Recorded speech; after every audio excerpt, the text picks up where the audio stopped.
Did you know between 1990 and 2002, 1.2 million Iraqis died, not from explosives, not from combat troops, but from economic sanctions.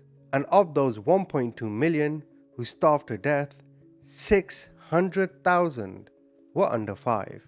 When the Americans were asked, what did they say? I mean, that's more children than died in Hiroshima. And, you know, is the price worth it? I think this is a very hard choice, but we think the price is worth it. In this video, I'll be exploring these brutal, inhumane, unprecedented sanctions on Iraq. Iraq, a country that has faced decades of turmoil and conflict, from the Iran-Iraq War to the controversial war in 2003. In the early 1990s, Iraq was ruled by Saddam Hussein, a dictator who had come to power in 1979. Under his rule, Iraq invaded Kuwait, leading to the Gulf War. Now, we were told Saddam invaded because he's a tyrant and he's greedy, which he was a tyrant and he most certainly was greedy. But he didn't invade randomly. It was US intelligence that told him Kuwait was in fact stealing his oil. Also keep in mind, during the Iran and Iraq war, it was America that gave him chemical weapons. Remember that. I'll come back to that later. So, on the 2nd of August 1990 at 2 a.m., Iraq launched an invasion of Kuwait with 4 elite Iraqi Republican Guard divisions. The main thrust was conducted by the commandos deployed by helicopters and boats to attack Kuwait City, while the other divisions seized the airports and 2 air bases. Now, initially, America did not care. April Glaspie, who was the ambassador to Iraq, told Iraq, y'all do whatever you want, the problems between Arabs is strictly between Arabs. So to Saddam, he took this as, oh, they're giving me permission to invade? I'm gonna invade. And in many ways, you can agree to the stance by Glaspie. I mean, why does America need to get involved in the Middle East, right? Bush Sr., who was the president at the time, his stance changed. He came back and he said, Saddam is a Hitler, we must do something. Of course, in reality, the Bush administration was concerned with oil in the region. But there's a problem. How did you get Congress to approve operations in the Middle East? Well, it was claimed Iraqi soldiers in Kuwait were grabbing babies from inside incubators. And with bayonets in their hands, they were removing the babies' heads. But this was all a lie. The woman who made this charge that the CIA claimed was legitimate was a girl named Naria. Naria testified before the United States Congressional Human Rights Caucus in 1990 and claimed the Iraqi soldiers took babies out of incubators and left them to die. Now, if I told you that today, what would you think? I myself would know this is atrocity propaganda. It's so outrageous, the act itself, abusing babies, incubators, it's so inconceivable, it makes you angry, right? But then think, why would Iraqis who are Arabs do this to Kuwaitis who are also Arabs? I mean, I wouldn't believe it if they did it to any child, but in this specific case, Arab babies, huh? By Arabs? What? Anyway, this girl, Naira, who was 15 years old, was later revealed that she was the daughter of the Kuwaiti ambassador to the United States and that her testimony was false. This is exactly what she said. While I was there, I saw the Iraqi soldiers come into the hospital with guns.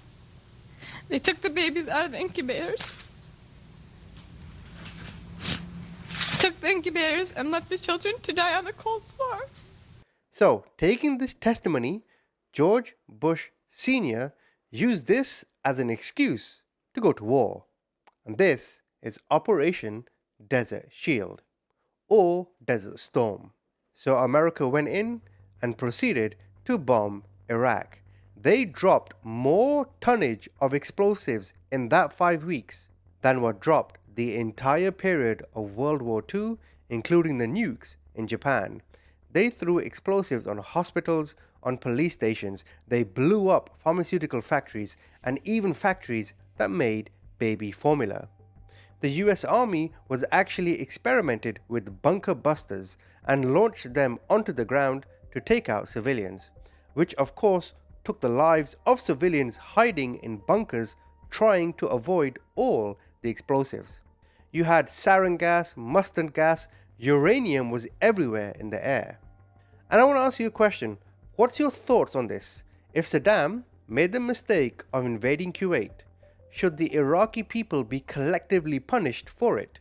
It was also reported that during the ground invasion, Saddam surrendered straight away. Bush Sr., however, said no. Sorry Saddam, it's too late for that. Saddam then went to Mikhail Gorbachev of the Soviet Union to ask Bush, yo, can he accept my surrender? So Gorbachev went back to Bush 3 times, and 3 times he said, sorry mate, you made the mistake, you gotta pay the price. Also, during this war, the United States Army was experimenting with microwave communications devices, having no idea what soldiers walking through the microwaves would do. They also vaccinated the soldiers for anthrax with a vaccine that had not been FDA approved, which today has resulted in over 100,000 veterans with Gulf War syndrome. Now, following the Gulf War, the United Nations imposed the most brutal economic sanctions on any country ever. These sanctions were intended to prevent Iraq from acquiring weapons of mass destruction. Now, what the media didn't tell you is that Saddam was initially warned to rid the chemical weapons, so he took him to the desert and he burned them all. The US eventually asked him for proof, so he allowed the weapons inspectors to come in. The head of the weapons inspector at this time was Scott Ritter. Remember earlier when I told you, remember the chemical weapons the Americans sold to Iraq? Well, these are the very weapons they're now coming to inspect. What the hell? Now keep in mind, one of the reasons they needed proof was because Saddam had destroyed them in the desert, and the United States needed the serial numbers on these weapons, which they then could confirm had been destroyed. And considering they were America's weapons in the first place, they knew which weapon was what. Now for around 6 years, Scott Ritter had managed to find 98% of these weapons, but the sanctions remained. They had a devastating impact on the country's economy and its people. The sanctions led to widespread poverty, malnutrition, and suffering among the Iraqi population. The sanctions prevented Iraq from exporting its oil, which was the country's main source of revenue. This led to a sharp decline in the standard of living for many Iraqis, as the country was unable to import essential goods and services. Remember all the uranium I mentioned that was in the air from all the bombs? Well, this led to diseases and a whole host of birth defects and cancers for children.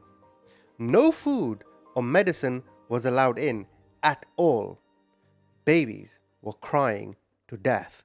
I cannot show you the images on YouTube, but just go to Google, type in Iraqi babies 1990s, have a look for yourself. It'll make your heart bleed. In fact, a study by UNICEF found that the mortality rate for children under 5 had more than doubled in the first 5 years of the sanctions. The sanctions also led to a decline in the availability of clean water and sanitation, which contributed to the spread of disease. The sanctions were widely criticized by human rights organizations and other groups who argued that they were causing unnecessary suffering among the Iraqi population. In 1996, the United Nations Security Council passed Resolution 986, which allowed Iraq to sell limited amounts of oil in exchange for food and medicine. However, this program was not enough to alleviate the suffering caused by the sanctions. Let me tell you this again. They went to Iraq, they dropped bombs and explosives, but the 1.2 million that were killed on top of the bombs were from sanctions alone. A united effort from America and the UN to stop food going in, collectively punishing all the people in Iraq that had nothing to do with the invasion. Go and Google those images. You'll know what I mean. And then, in 2003, the United States invaded Iraq again. Can you believe it?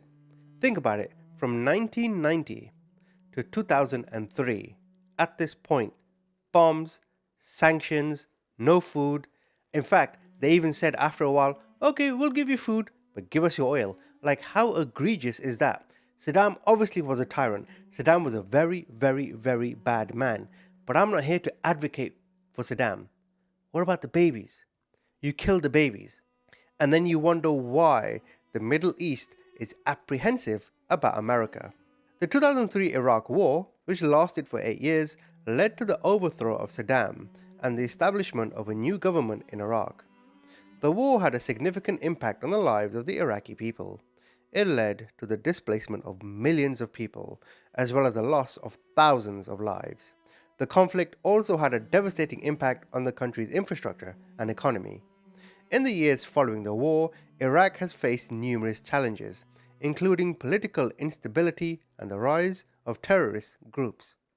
I mean, what do you think is going to happen if person A goes and bombs the children of person B? Wouldn't it radicalize you if you were person B? So I just want to go over now some final talking points. 600,000 Iraqi children died as a result of sanctions. There have been between 280,000 to 315,000 Iraqi civilians killed by direct violence since the US invasion in 2003. The entire Iraqi project so far has cost America $2.9 trillion, from Department of Defense operations to veterans care. Life-threatening damage to Iraqi healthcare and other infrastructure has not been repaired. Civilians are still dying in significant numbers. So what did Tupac say? You have money for war, but you can't feed the poor. Thank you for watching.